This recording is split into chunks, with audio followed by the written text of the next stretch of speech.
बता रहा हूँ ईमानदारी से, दो चीजें हैं जो आज से 4 महीने बाद तुमको रियलाइज होगी।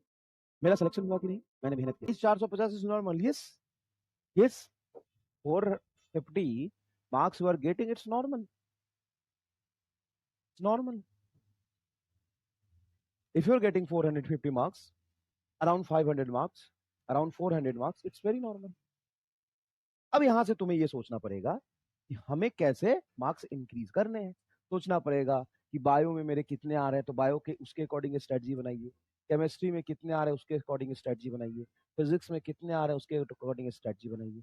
उसके बाद देखिए कि सिलेबस जो मेरा हुआ है वो कितना रिमेनिंग सिलेबस है। रिमेनिंग सिलेबस को जल्दी जल्दी कवर करिए।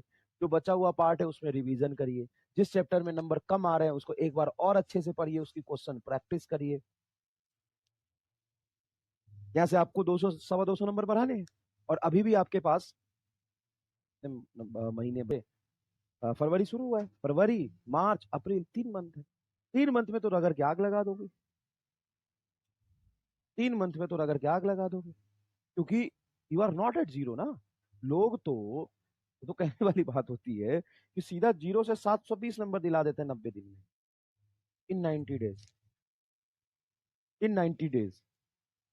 और स्टडी तुम ही जाके देखते हो, how to get 0 to hero, 0 to 720 in 90 days. तो जब इंसान को 0 से एक 720 का या 50-60 नंबर से 720 का होप मिल जाता है 3 महीने में, और करते भी है मेहनत और मिलता भी होप और सही भी है, तो भाई तुम्हें 450 तो वेरी नॉर्मल, इतने ही आ सकते हैं। तब बच्चा यहीं से जाता है ना यार 650 तक, पौने 700 तक, यहीं से जाता है। अचानक से जादू नहीं होगा, यहीं से जाओगे तुम धीरे धीरे करके। और इट्स वेरी नॉर्मल, मेरी बात सुनना, और it's very very very very normal कि आप 500 पे अटक गए, 550 पे अटक गए, 650 पे अटक गए। इट्स वेरी कॉमन, अटकेंगे, क्योंकि पहला सिलेबस किसी और चीज का था।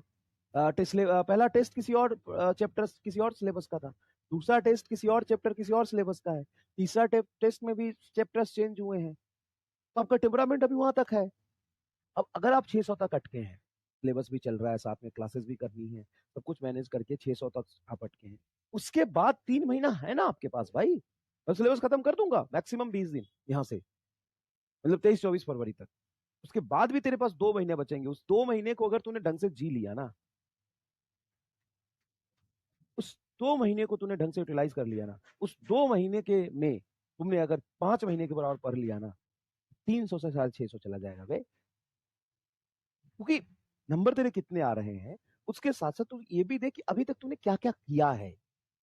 तेरे ऐसे थोड़े ना कि पिछले 7-8 महीने एकदम खाली है, तेरे 300 भी नंबर आ रहे हैं, तूने पढ़ा तो है ना पिछले साल के कंपेयर में। क्या तूने स्टडी करी है ना, चैप्टर्स पढ़े हैं ना, क्वेश्चन किए हैं ना, रिवीजन किए हैं ना, तो नंबर में कन्वर्ट करना सोच कैसे होगा।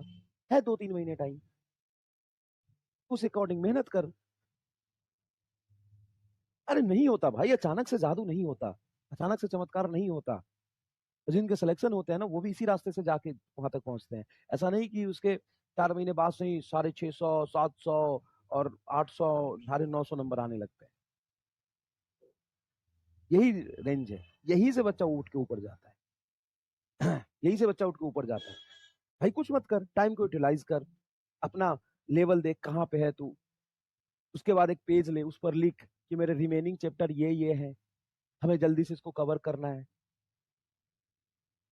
कहाँ से कवर करने से कोई फर्क नहीं पड़ता। लाखों एकदम बेवकूफ बच्चे सवाल पूछते हैं, सर 1 कोर्स शॉर्ट से पढ़ लें, 1 कोर्स कर लें, क्रैश कोर्स कर लें, ये सीरीज कर ले, वो सीरीज कर ले। भाई जहां से मर्जी है ना, अपनी 4 चैप्टर कंप्लीट करते हैं, कोई इंपॉर्टेंट है। और मोटा मोटा हर टीचर इतना कंटेंट पढ़ा ही देता है जिससे तुम्हें बेसिक नॉलेज हो जाए। बाकी क्वेश्चन प्रैक्टिस की बात है, वो तुम PYQ से कर लो, किसी बुक से कर लो, कहीं से कर लो। मिस्टर फिजिक्स के मैंने 5-6 चैप्टर दे दिए हैं, 4-5-6 चैप्टर और मैं अभी 2-4 दिन में अपलोड करा दूँ।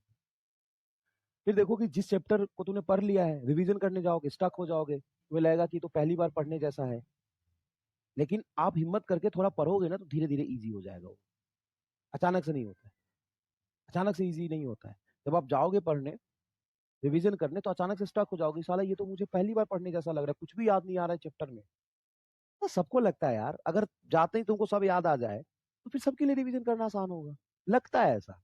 लेकिन थोड़ा पढ़ोगे ना, थोड़ा फोकस करोगे, थोड़ा उसको याद करने की कोशिश करोगे, तो तुमको 1 घंटे में, 1.5 घंटे में याद आने लगेगा, धीरे धीरे होने लगेगा। हर चीज मुश्किल है, अगर कोई चीज आसान लगेगा तो कोई भी कर लेगा उसको। तो जिस भी सब्जेक्ट में रिवीजन बचा उसमें रिवीजन करो, क्वेश्चन प्रैक्टिस करो, टेस्ट दो, हो जाएगा।